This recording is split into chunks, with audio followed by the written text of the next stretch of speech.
Welcome tonight, everyone, to the Subi East Master Plan webinar. We are going to give people a few seconds to arrive this evening, so just bear with us for a few moments and we'll get started shortly.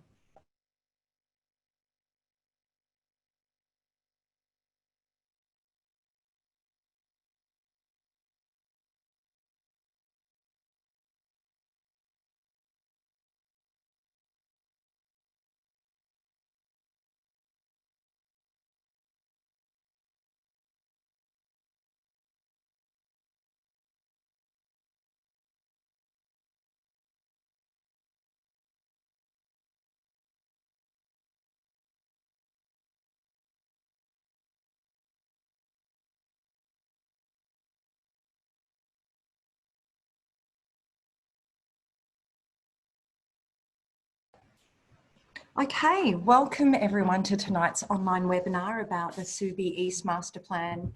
My name's Viv Warren and I'm going to be your host for this evening.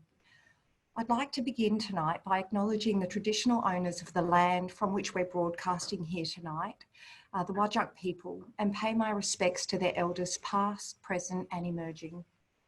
Tonight, we're going to provide you with an overview of the plans for the Subi East redevelopment and give you a sense of what this could deliver. We're going to hear from a few people tonight from DevelopmentWA, including John Hackett, General Manager Metro, who's going to give you an overview of DevelopmentWA's role in the Subi East project and give you a bit of an overview of the project. We'll then hand over to Catherine Bentley, Manager from Community Relations, who's going to talk about the engagement that we've undertaken to arrive at the draft master plan that we have. Chris Brady, the Senior Development Manager, will then outline what's being proposed for the Subi Oval area. And then we'll hand over to Anna, Ladyman Manager from Metro North, who's going to outline what's being proposed for the PMH area. Finally, John Hackett will outline what's being proposed for the railway precinct. And then after all the presentations, we'll open up for a Q&A session where we'll try and answer as many of the questions that we receive tonight as we can. You are welcome to submit a question at any time throughout the session, and we'll get to as many of them as possible. So to ask a question, you need to toggle your mouse to the bottom of your screen until you see a Q&A button. You then click on that button, type in your question and press submit. We will be receiving questions on our end throughout the evening. However, keep in mind that we will be addressing these following the presentations.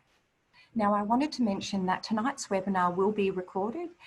So we'll let everyone know who registered this evening where to find the webinar recording. Now, without further ado, I'd like to hand over to John Hackett, General Manager for Metro, who will give you an overview of the project. Over to you, John. Thanks very much, Viv. DevelopmentWA is certainly privileged to be able to deliver such a fantastic project that Subiaco East is. DevelopmentWA's purpose in the metro area is to support government priorities. And on this basis, we look at Metronet station precincts. We provide leadership in innovative and sustainable development, encouraging sufficient residential land supply, and diversifying the economy in the creation of jobs, developing more housing near public transport, increasing the availability of affordable housing and living opportunities, and delivering livable urban environments that support climate change resilience. Thanks, Viv.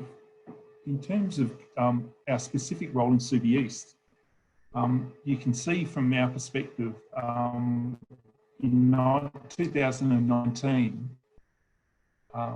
Ms. Safiotti released the vision concept at that point in time. When she released the project, sorry, we just back to those, the role there in terms of the vision concept. So you can see there was 5 key objectives or 6 key objectives that the Minister was keen, and this reflected really the importance of this precinct. We had 35 hectares of an urban renewable project, and the government made it clear they really wanted to see this as an exemplar project in terms of its ultimate built form outcomes. As we move to the next slide, you can see the different in terms of the constraints with the Kitchener Master Plan. So when the government put together the plan in 2019, we recognised that the City of Subiaco had ongoing advocacy for the Kitchener Common Master Plan, which was endorsed by Council back in 2017. But since that time, things had somewhat changed. So the Bulport College had been established, and you can see from the slide, the footprint is slightly larger, and it also includes what we term as stage 2. So stage 1 has already been built out. You can see that hatched dotted line that borders Subiaco Road is giving the representation of its ultimate development with stage 2. And that's a significant benefactor being for the City of Subiaco in terms of having a new educational institution within its boundaries. The other key aspects, it allowed Subiaco Oval to be converted from what was essentially a private space that was only utilised by the public to view AFL football, to be able to come into that and make it a public realm. And that was a very important component. You can see from the space too, there was a recognition from the Heritage Council about the dimensions of the ground. And perhaps if we go to the ultimate, to the master plan as we have released for comment at the moment.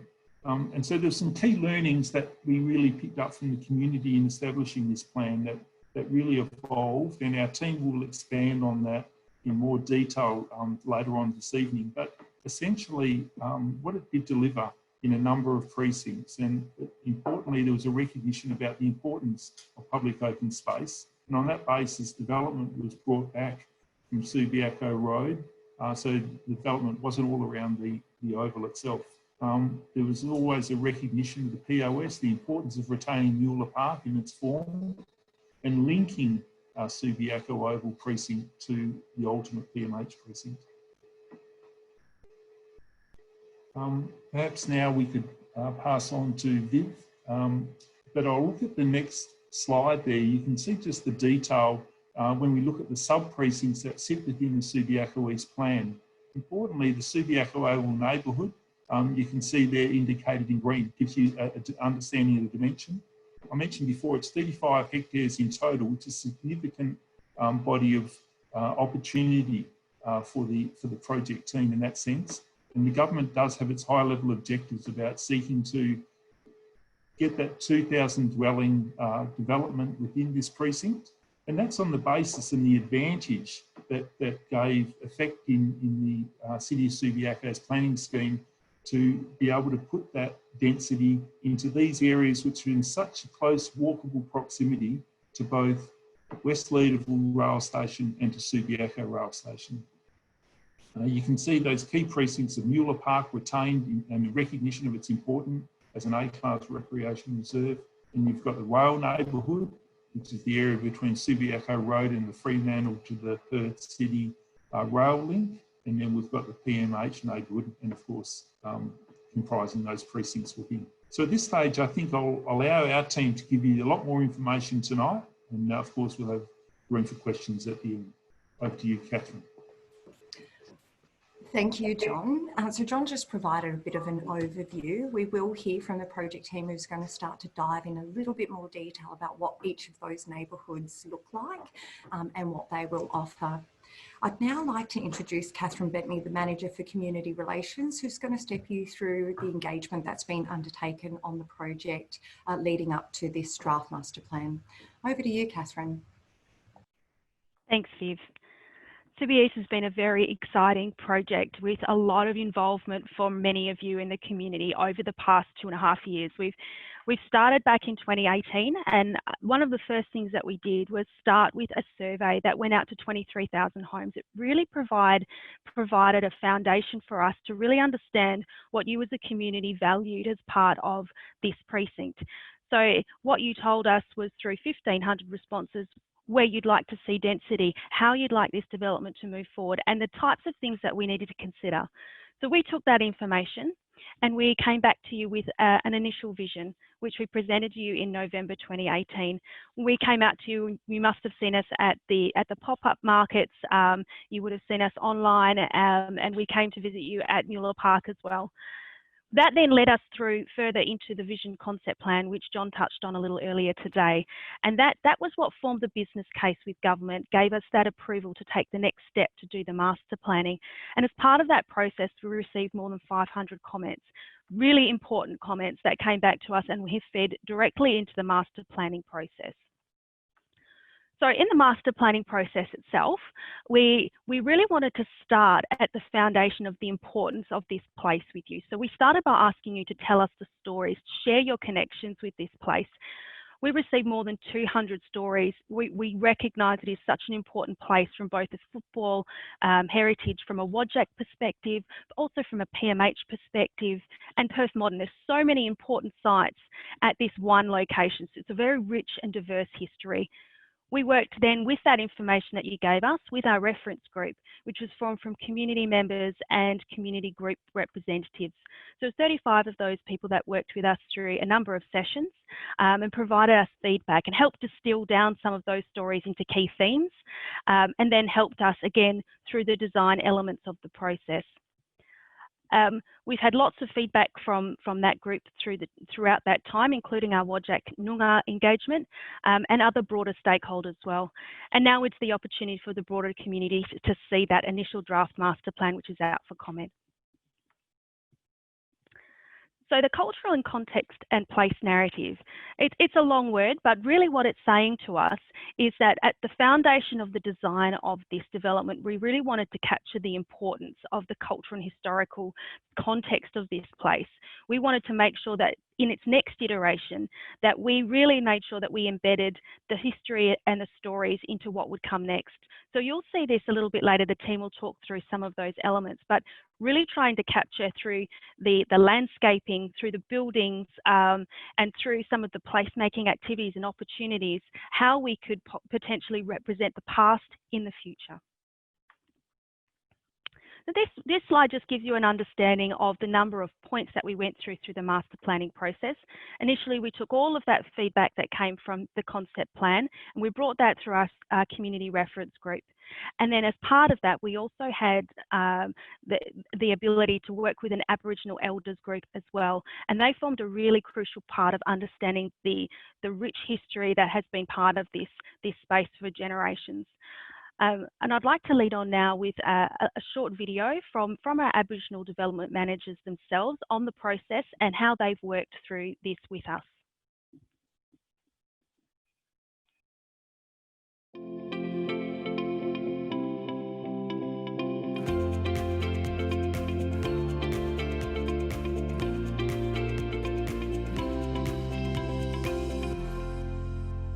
Well, this area was a place where Aboriginals actually lived, passed through, found food, governed by all the surrounding area and what the food was in there. The lakes weren't very far. Kings Park was just up the road.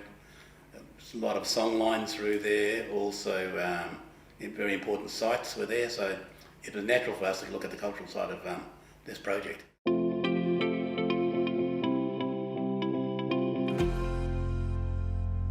We came in right at the beginning of this project, and so we've had a voice right from the very beginning. And that voice is being heard because we came in at the beginning. And so now we're not having to improvise, we're going, okay, this is what we want to see, this is how we want to identify, this is how we want our culture to be represented. And I think the elders picked up on that really quickly. And they were a little bit shocked, I think, to start with, because they went, well, you know, where's all the paperwork? And we went, there is none. You guys have to actually start making this now. You have to create this. This is, here it is. It's up to you. And so that's what they did. They just grabbed it and went, yeah, this is awesome. So it was very inspiring to watch, and it was nice to see them not feel disheartened by prior decisions that had been made, which they can't change. Whereas now they're able to actually make decisions themselves. And the beauty of it all is that culture fits right in with what's happening with the project. Yeah. It was like, everything gelled in the right way, and and it was about putting the Noongar content in there, and of course the elders loved that.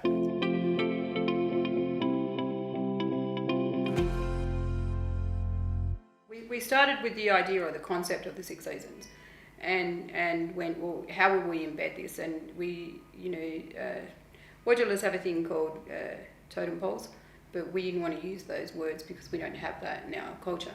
But we do have Burunga, which is like an animal representation, or your brother or your sister, or those kinds of things. But we have 3 or 4 Burunga and not just one. So it was a little bit complex, and we were sort of like, well, rather than do that, we'll have these markers. And if we place them in strategic areas throughout Subiaco, we then get to those 6 markers will represent the seasons in some way, shape or form. And we can turn that into this educational trail, what we call biddy, and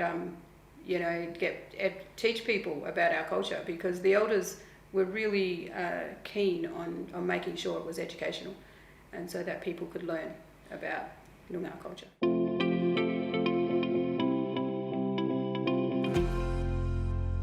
Each marker will have a garden. The garden will have plants from that season that grow in that season, so that people will learn about our bush tucker and what plants are used for what purpose. Then we'll connect each marker with animal footprints that go on the footpath, and so people can follow the trail visually, and then they'll get to the next season, and then they'll learn more about that. We're hoping the markers will have a digital element, so that we can put little videos up, or audios, or whatever that plans to be. We have to flesh that out a little bit more, and also be embedded in some sort of artwork around the marker, that represents that season. But the object for the elders that we work with was to say, we want to embed the spirit of our culture in this space, so it feels good. So when you go in there, you're going to feel good about this area, and you'll feel good about it because our culture is in those 6 seasons. It's embedded in that environment, and that's what we're trying to connect other people with, because we already do that.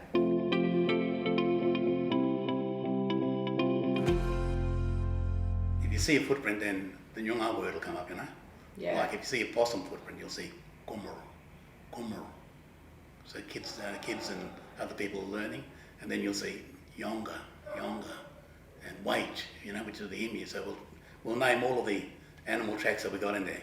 And somebody walk along there and they'll hear this, and they'll see this track and go, oh, kumuru. Oh, kumuru, it's the possum.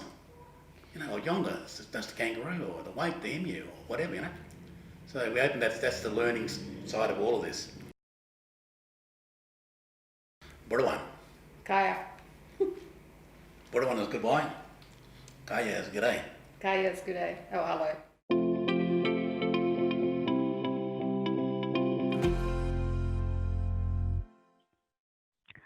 I might quickly move now into the Subiaco neighbourhood, and Chris and myself will just give you a little bit of an overview.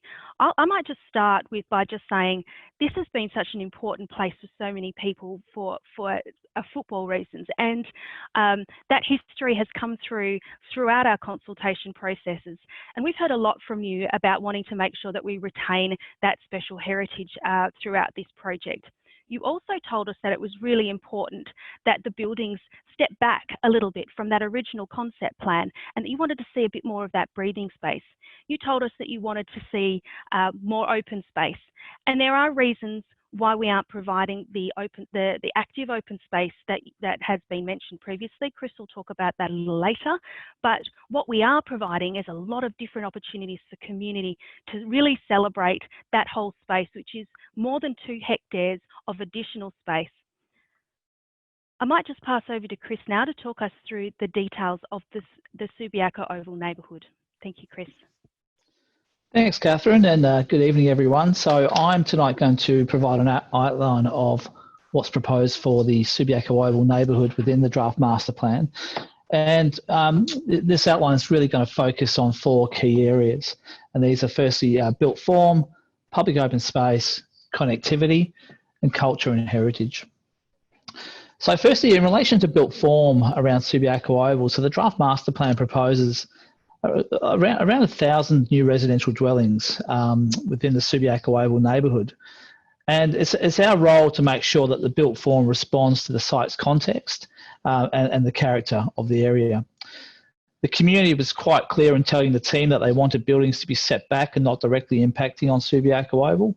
And this has been reflected by the draft master plan, which sets buildings back to the north side of Subiaco Road. That design provides open space relief to the north and ensures that any overshadowing of Subiaco Oval will be minimised, which was another area of feedback from the community during the design process. And it's certainly a lesson that DevelopmentWA, formerly Landcorp, learned from our Claremont on the Park development as well. All the buildings within the Subiaco Oval precinct will be required to integrate with the street to create a strong sense of community at ground level, and that'll be further explored post master planning and tested when we move into the design guidelines for the precinct. Now, there's a range of building heights proposed within the neighbourhood, with up to 6 stories proposed for the immediate west, east and south of the Oval. And that rises up to 6 to 17 stories proposed as we move closer to West Leederville train station. And at 2 landmark sites on Hayden Bunton Drive, building heights of 18 stories and over are proposed, which would then step back down to the Oval to ensure there's an appropriate interface. All the new buildings will be required to have on-site parking, and following master plan approval, the team would then start working on design guidelines for each development site to ensure parking and built form works appropriately on each site, in particular where there's a direct interface with Subiaco Oval. Now, the draft master plan, as those who've seen it would have noted, the master plan does allocate a space between Subiaco Oval and Bob Hawke College for the proposed co-shared multi-use recreation facility. And although it's been identified in the draft master plan, that's the facility that's not funded as part of the DevelopmentWA redevelopment project. And if that's to be progressed, funding would have to be taken forward by the City of Subiaco and the Department of Education. And likewise, the master plan also does identify a site to the southeast of the Oval for a proposed new headquarters for the West Australian Football Commission. And likewise, the funding and delivery of that project, if it's to go forward, would be for the WAFC to drive. In relation to public open space, the Subiaco Oval neighbourhood proposes approximately 4.1 hectares of public open space, and 2.1 hectares of that is the playing surface of Subiaco Oval itself, which most people would know was recently opened and made available for community use for the first time in decades very recently. The fig trees on Hayden Bunton Drive are to be retained in place within a small pocket park, and they'll provide a very strong visual gateway into the north of the precinct. And the green link, which connects all the way through Subi East, comes through the Subiaco Oval precinct, including a landscaped open space frontage to Bob Hawke College and a tree-lined boulevard along Subiaco Road. Around the Oval, a variety of open spaces are proposed to ensure that Subiaco Oval and its surrounds can be enjoyed by the entire community. These include 2 large open spaces north of the Oval, suitable for informal active play, civic spaces for community events, a youth plaza in the Oval surrounds, and a grassed embankment around the northern section of the Oval to ensure that spectators can enjoy football on Subiaco Oval and really celebrate the site's heritage as a historic home of WA football. One of the questions that's often asked is why there isn't more additional active open space or more sports fields within Subi East, or the same level of active open space that's shown on the 2017 Kitchener Common Plan, and John touched on that earlier. But essentially, the draft master plan as a whole provides around 9 hectares of public open space, which is around 25% of the total redevelopment area, including 2.1 hectares of active space on Subiaco Oval itself, which wasn't previously available for the community.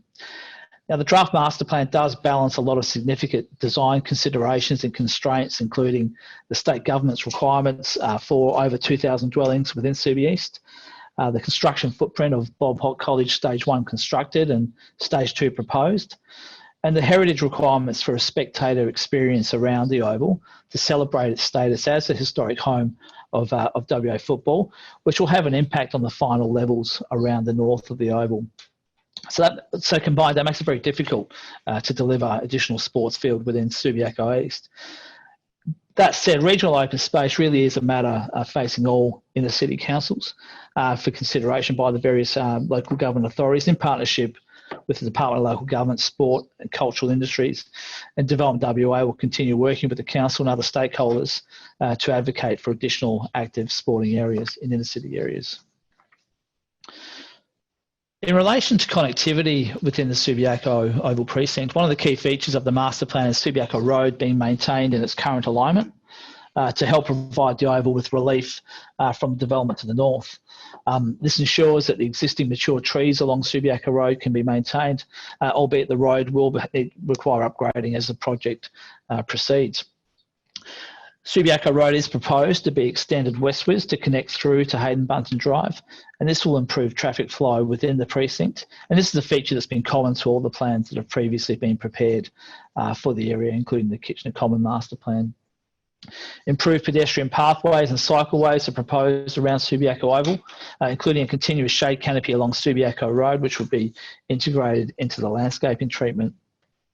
Intersection improvements are proposed to create safe and seamless connections for walking and cycling to and from the surrounding neighbourhoods. And in terms of looking to the future, the master plan does acknowledge the potential for a future bridge access through to West Leederville, and also factors in the potential for Roberts Road to become a two-way road in the future, albeit it's not funded through this redevelopment. And the Oval Precinct itself is obviously very well serviced by public transport within walking distance of both West Leederville and Subiaco train stations. And many of the residents who'll be using the public open space as part of the redevelopment will be likely to walk or cycle. And there's existing street parking, which is proposed to be improved as part of upgrade works to Subiaco Road. Parking for new residential developments will be contained on site, either within basements or sleeved behind facades. The master plan does make allowance for a potential public parking facility as part of the proposed shed multi-use facility east of Subiaco Oval. However, as touched on earlier, that's a proposal that will be considered separately for funding through the City of Subi and the Department of Education. It's closing in relation to culture and heritage. We know the community really wanted to see the history of Subiaco Oval reflected in the public places within the precinct. And there are several ways that this has been proposed within the draft master plan. The 250 timber seats, which were retained as part of the demolition of Subiaco Oval grandstands, they're proposed to be complemented by additional landscape works north of the Oval, including additional tiered seating to allow for a strong spectator experience that celebrates Subiaco Oval as the historic home of WA football. Works to the heritage listed Subiaco Oval entry gates are ongoing, and the majority of the restoration works were undertaken following the recent stadium demolition. As locals may have noticed, new lighting was added last week, including uplighting to ensure the gates could become a focused key entry point for Subi East. And very shortly, we'll also be looking to reinstall the turnstiles back into the entry gates, which we know is of interest to several locals. It's a fantastic opportunity to create a plaza behind the gates, connecting the gates to the Oval playing surface to celebrate the football history of the site, including reinterpretation of the Sandover Medal Walk and the many famous footballers who graced Subi Oval over the years.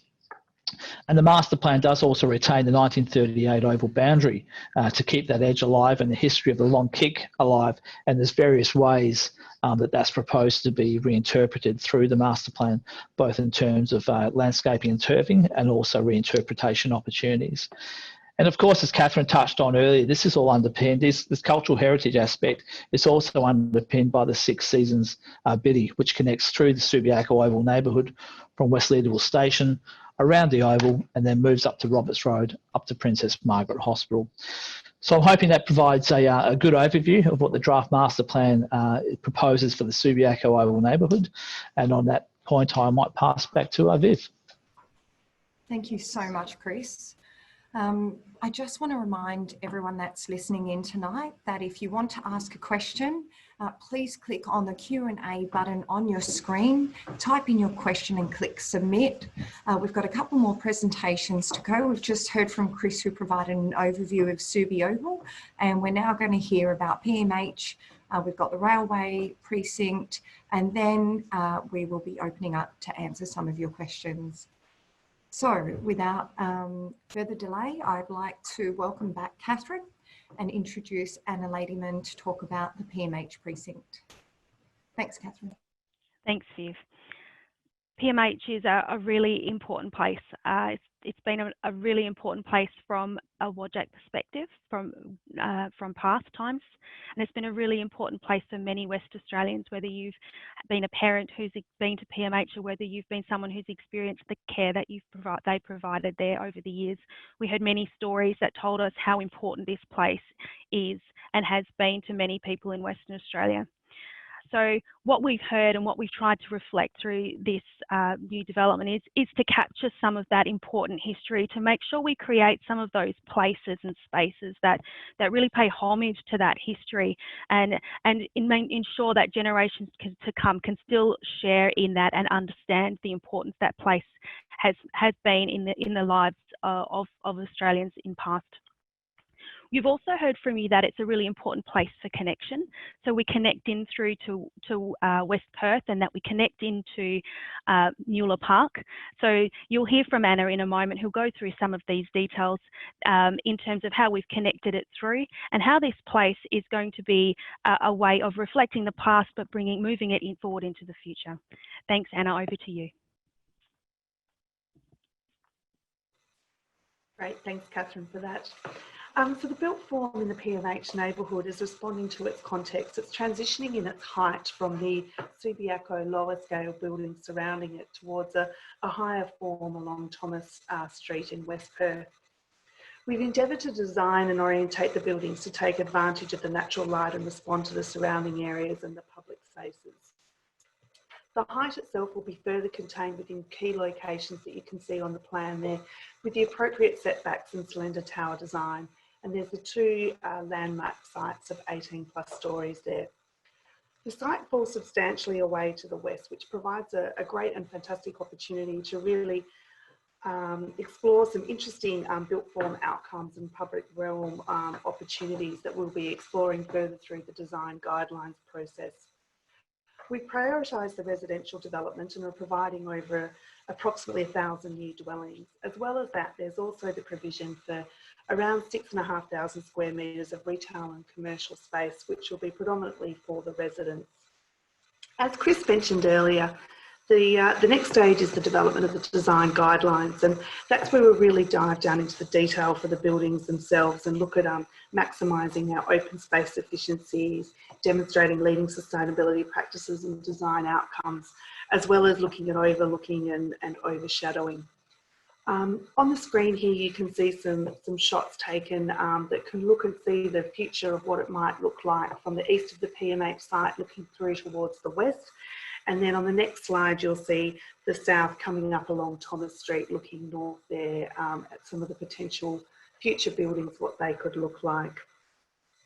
Another key aspect in the PMH side is the public open space that we're delivering, which will be a fantastic opportunity for the residents themselves to be able to enjoy, as well as neighbouring people wanting to come in and visit the space. You can see there that we've got some key areas with the main connection through there from Nuala Park, providing the green entrance to the site there through to the Civic Heart, where we have a provision there for a sensory playground, which really is giving reflection back to the history of the site and the children's sensory playground area there.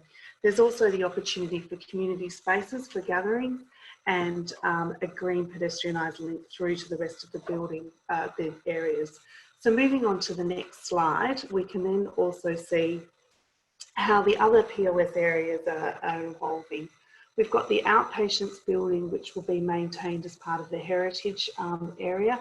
And around that, we've got some more sensitive spaces in terms of the memorial walk and a reflection pavilion that we'll be providing, as well as the opportunity to reinterpret some of the heritage areas there.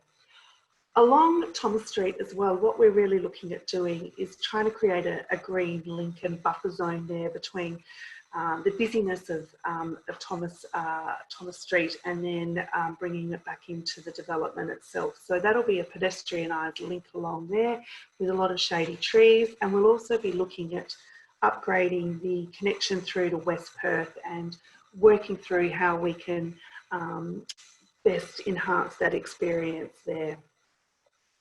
Moving on to the next slide, we're looking again at the connectivity here for the site itself. And you can see that it's really got those links back in through to Mueller Park, across to Subiaco Oval and through to the West Perth, West Leederville train station. But also importantly, we've got the connections through to West Perth as well, which we'll be looking at enhancing through that upgrade to the underpass. And we've also looking to really make sure that we're pedestrianising the streets, and we're looking to make sure they're friendly for both local traffic as well as making them walkable. We're going to be extending York Street through into the heart of the development as well, from its existing termination there on Hamilton Street. There'll be provision for dedicated public cycle parking, and also some increased pedestrian crossings that we're proposing there in terms of that connectivity back through to West Perth and also through to Mueller Park.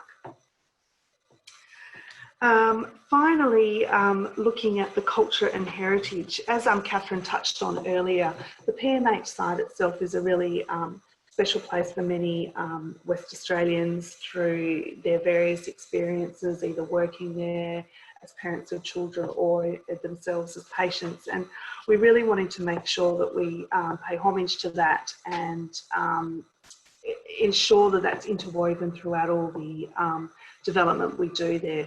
We're looking to retain a number of the key heritage sites there. We've got Godfrey House there, which is on the corner of Roberts Road and Thomas Street, which we'll be retaining. We've also got the outpatients building down there on the corner of Hay Street, which again will be retained, and we're currently doing some remedial work to that at the moment. And the other area that we're looking at also retaining and celebrating potentially is the boiler house and the smokestack, and that's got an opportunity to be a future iconic landmark and a place for gathering. So that's something that we're looking at retaining there. And again, we've got the children's play space that I touched on earlier, acknowledging the site's history of young people and Radio Lollipop. Thanks very much, and back to you, Viv. Thanks, Anna, and thanks, Catherine, for that overview of PMH. So we've now heard about Subi Oval, PMH, and now it's time to hear about the railway neighbourhood. So I'm going to hand over back to John to take you through the railway neighbourhood. Thanks. Thanks very much, Viv. The railway neighbourhood is the northern precinct, and you can see there from the image that we've got up on screen. It's a portion of land that sits between Subiaco Road and the Perth to Fremantle Rail precinct, or rail carriageway, I should say. Importantly, what you see there is the ultimate image, but we acknowledge at the moment this is a very long-term component of the precinct in terms of its ultimate development. We understand it's and recognise and accept it's privately owned by people in either they might be in townhouses or single residences. But what we seek to do through this whole Subiaco East master plan is provide a planning framework that ultimately, when development does take place, will be in a very an exemplar for good quality design and good built form outcomes. And so for us, it's important to set that framework in place and for the community to understand that any development will ultimately distribute those qualities. I suppose importantly, certainly in the interim period, they'll benefit from improved pedestrian and cycling connections, improved connection to the West Leederville train station.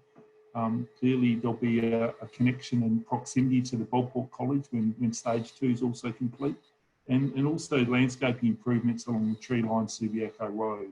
So from a precinct perspective, it's certainly not something that will be developed in the short term, but this project is all about a long-term outcome for the state government and for the community. So from that perspective, we think a framework is in place to enable that development to occur in an orderly manner that will deliver very good built form outcomes.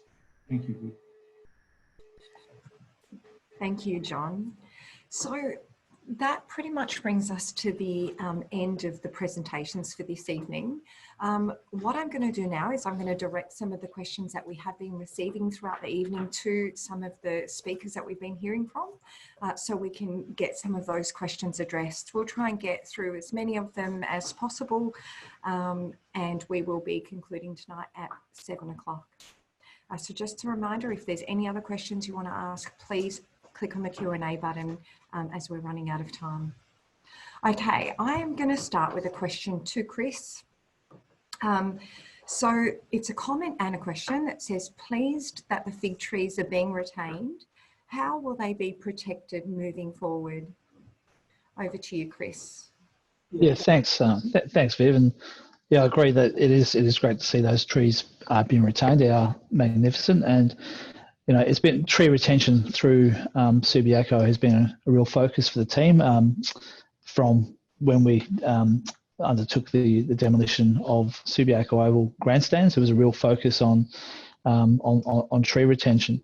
Unfortunately, as people would know, we did lose some trees in February when the big storm came through. So it's very important that those trees up Hayden Bunton Drive are protected and enjoyed by the community. So there's a couple of things we need to work out there. Firstly is the tenure situation. So does it become do they become part of a larger public open space, or is it a shared tenure, perhaps between the council controlled open space and publicly accessible areas within a development site? So that's something we'll work through with the City of Subiaco over the coming months. And then perhaps more importantly is how the built form responds to the trees to make sure that they're protected. And the ways to do that are by stepping up the massing of built form to make sure you don't have your largest buildings right next to the trees. And that's something that we'll explore through the design guidelines process. But rest assured, retention of those trees are a priority for the team. Thanks, Chris.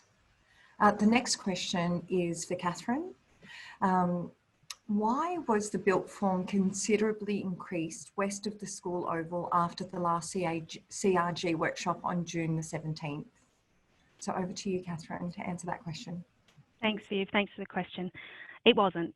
So PMH has always been a site that the community have told us that they would like to see significant height.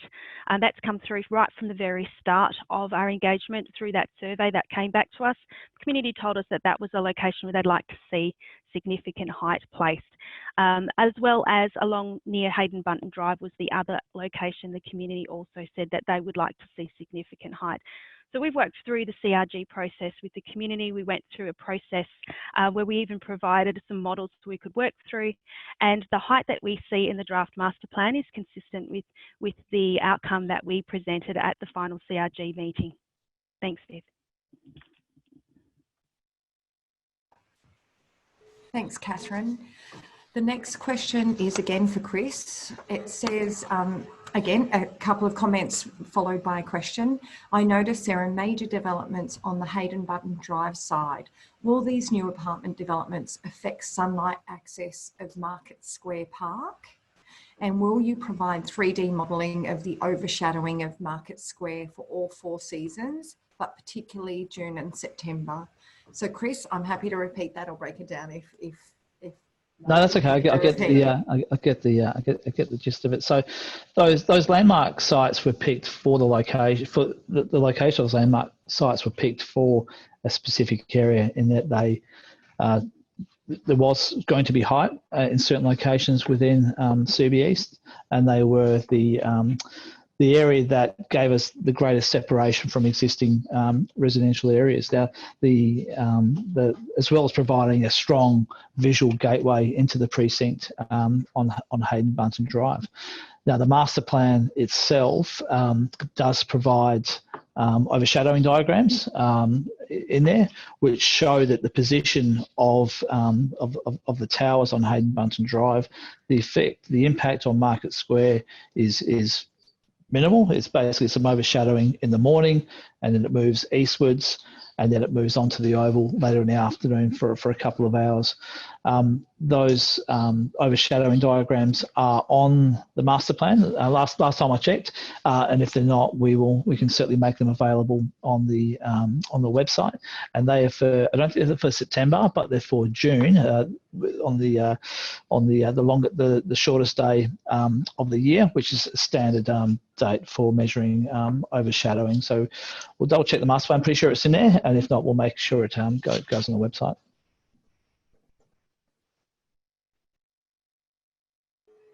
Thank you, Chris. The next question is for John. John, what's the maximum height of the tallest buildings? So a little bit about height in the development, please, and the maximum heights. Yeah, thanks, Viv, for the question there. So in terms of the master plan, at the moment we're saying there's an 18 stories, but we're saying there's actually no particular height limit.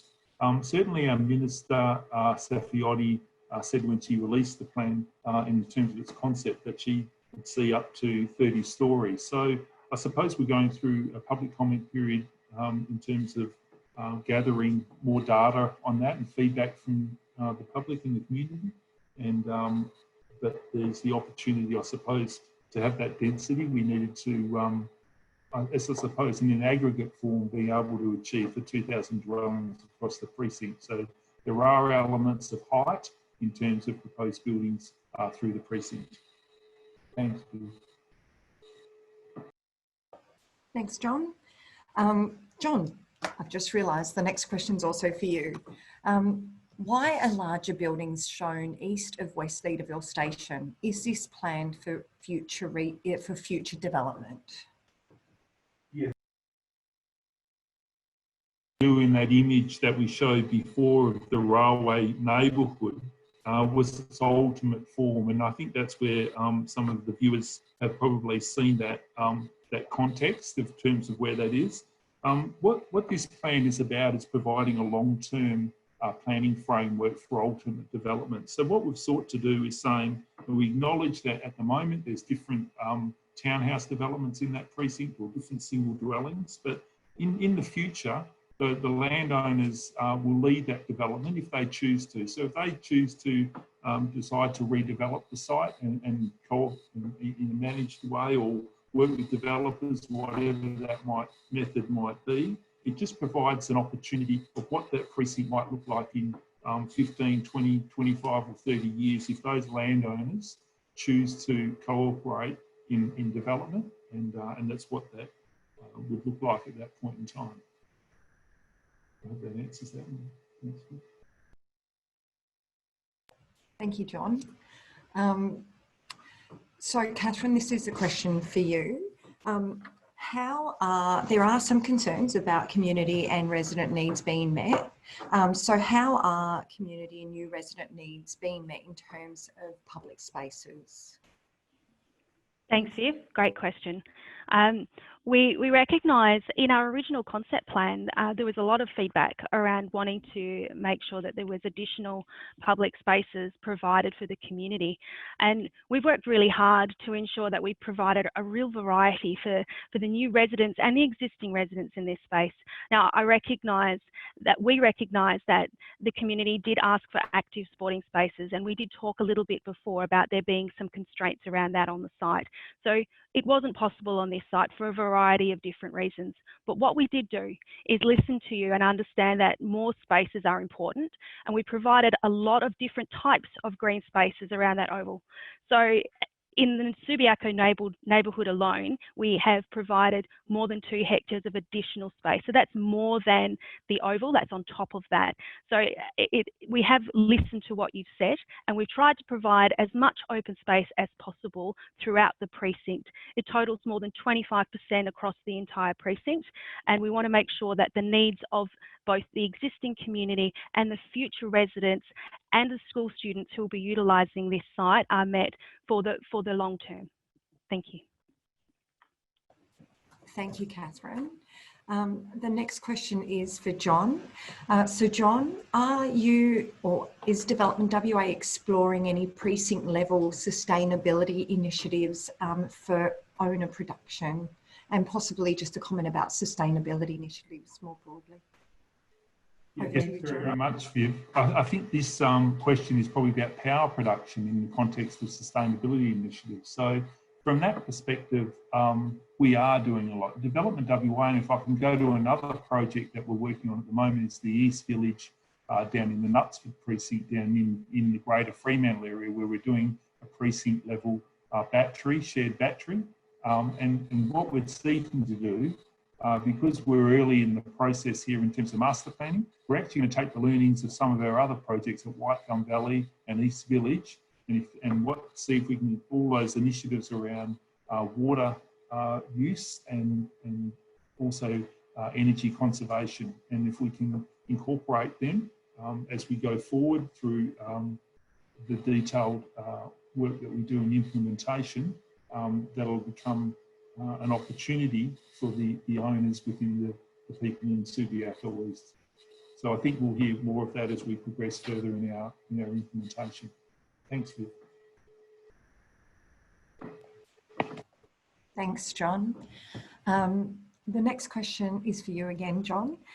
How are we incentivising tree retention for properties alongside the railway?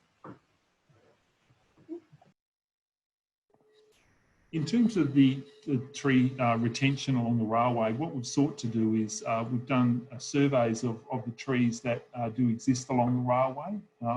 The development and ultimate building envelopes of the properties that border that area will look at that. I think one of the earlier questions tonight was around retention of the fig trees and how do we make sure development's compatible with that, and that's all about making sure the building envelope with the actual ultimate build out doesn't impact in a negative way. So from our perspective, the tree retention is a key principle that we're seeking to adopt in Subiaco East, and once we get further down the track in implementation, we'll probably have some more detail around how we do that. Thanks, Viv. If I can just add to that as well, I think as far as incentivising, when we get certainty on what the master plan finally looks like, we'll then go into a design guideline phase across each of the precincts, and then that's where when we get into detailed built form and feasibility and the like, we can look at what incentives can be provided for tree retention, for affordable housing, and all those sorts of things. So that would be through the next step of the planning process. Thanks, John and Chris. The next question is for Anna. Anna, has space been set aside in Godfrey House or the outpatients building for a PMH museum? Thanks, Viv. At this stage yet, we're still working through what the final uses will be for the Godfrey House and the outpatients building. It's something that we're working very closely in terms of retaining as many artefacts from PMH and looking to see where we can reuse them where possible. So it's something that we can look at, but it hasn't yet been locked away at this stage. Thank you, Anna. The next question is for Chris. Chris, where and when will the Sandover Metal Walk be replaced? So the Sandover pavers were taken out before we commenced the demolition of Subiaco Oval. Sorry, Chris, Yep. You were muted for the beginning of that. Could you start Sorry, again? am I off mute now? Sorry about that. So the Sandover Metal Walk pavers were removed by DevelopmentWA prior to the demolition of Subiaco Oval, and they've been in storage up at PMH for the best part of the last year or so. So the landscape master plan for Subi East basically proposes that the pavers go back in around or near and behind the gates as part of the football plaza. I think that needs still a bit further definition, and we are expecting submissions through the master planning process from the WAFC, from the City of Subiaco.